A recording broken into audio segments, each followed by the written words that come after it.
Oh, il y a un beau carré d'as pour la 7e journée, il y a un beau carré d'as. Mais avant toute chose, bonjour tout le monde. Alban Lafont, il vient d'avoir 17 ans. Il venait d'avoir 17 ans. Il était beau comme un enfant, beau comme un ange. C'est le gardien de but du TFC, titulaire quand même en équipe première la saison passée, à 16 ans.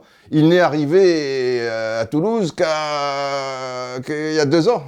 Et il jouait dans un petit club de la périphérie de Montpellier, amateur, l'AS Latoise. Et jusqu'en 2009 à peu près, il était attaquant.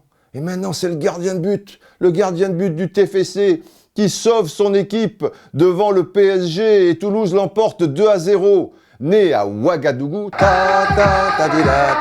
Ouagadougou, je m'éclate, c'est des calmes, vous connaissez cette chanson, bon bref. Et il est arrivé en France à l'âge de 9 ans, quelle envergure mon ami, 1m93, c'est un beau bébé. Et il réalise 2 arrêts déterminants qui font la différence, car on était à 0-0 devant le même Cavani.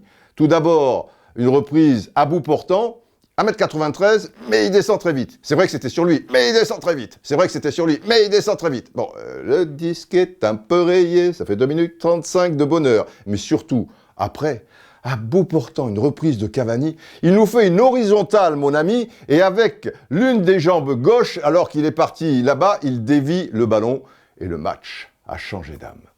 Bravo, Alban Lafont. Le cœur, les enfants, le cœur. L'as de carreau, c'est un lion indomptable. Camerounais, donc. Clinton Ng. Alors, espoir à Lyon, je veux dire, il réalise des belles choses, il est repéré par Tottenham, il part pour un transfert au-delà de 10 millions d'euros, mais avec les Spurs, c'est-à-dire les éperons, Tottenham Hotspurs, les éperons chauds de Tottenham. Bah, lui, c'est les éperons un peu froids parce qu'il joue quasiment jamais. Il revient en Ligue 1 donc à l'intersaison, à l'OM. Comme il n'a pas joué, bah, il n'est pas trop dans le coup. Il met un petit peu de temps. Lors de la 6e journée, il donne quand même une passe décisive à Gomis. Il y a d'ailleurs une relation technique très forte entre les deux. Il a été bon contre Nantes avec cette victoire de l'OM 2-1. Et là, j'aimerais qu'on passe à la salle des machines, parce que son égalisation est importante, et quand je vous parlais de sa relation avec Gomis, allons à la salle des machines. Voici la position des joueurs.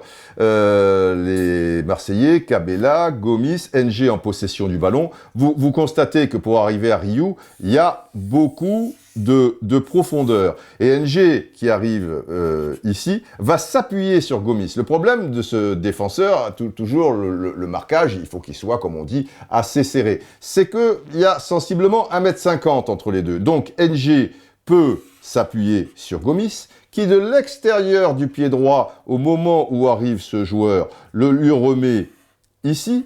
Dans l'intervalle, évidemment, les joueurs, alors celui-ci, il est allé sur Gomis, il est battu. On oublie celui-ci. Celui-ci va essayer de coulisser, celui-ci laisse tomber Cabella et il coulisse ici, mais Ng, qui est un joueur très rapide, a pris de la vitesse, il continue, en fait, il a fait une diagonale, vous voyez, Ng sur cette passe de Gomis, et alors qu'il est entré à l'entrée de la surface de réparation, eh bien, il met un tir croisé à ras de terre au ras du poteau, voilà, plutôt vers ici, mais avec, comme je suis pas gaucher, c'est pas facile, mais comme ça, vous avez une meilleure vision. Et c'est un but dans sa conception qui est effectivement très beau, d'une fluidité, d'une clarté. Le problème, évidemment, c'est à la base que celui-ci soit sur Cabella, très bien, mais lui doit anticiper au moment où Ng commence son action et fait cette passe, et ce joueur doit être beaucoup plus présent au marquage. Allez, terminons avec l'as de trèfle. Lassana Coulibaly, victoire de Bastia difficile, hein, sur Guingamp 1-0, sur un terrain complètement pourri, et Coulibaly, dans l'entrejeu, il vient de passer professionnel, il n'a que 20 ans, hein, et il a été bon, il ratisse, il est là, milieu de terrain relayeur, il a le sens du jeu, le Malien de Bastia, et c'est lui qui donne la passe décisive à Crivelli sur un centre là sur le côté, et un rush, et un très beau centre. Donc l'as de trèfle, Coulibaly, et l'as de pique, Mehdi Abeid, l'international algérien, est un joueur très précieux dans l'entrejeu de Dijon. Dijon qui a explosé Rennes 3-0. Et Abéid, devant la défense, il est là, il voit. C'est la sentinelle. C'est la sentinelle, c'est la sentinelle. Et il en faut des sentinelles dans le football. Alors lui, il est né à Paris. Il est parti assez jeune à Newcastle pour terminer un petit peu sa formation. Il a joué avec l'équipe Newcastle B. Il a été prêté à St Johnstone en Écosse. Il a Panathinaikos en Grèce avec qui il gagne la coupe quand même. Il retourne à Newcastle. La saison passée, 13 buts. Non, 13 buts. Ça serait trop beau. 13 matchs. Mais c'est déjà pas mal. Et là, Dijon a eu le nez creux. Je pense qu'il sera très important pour cette équipe durant toute cette saison de Ligue 1.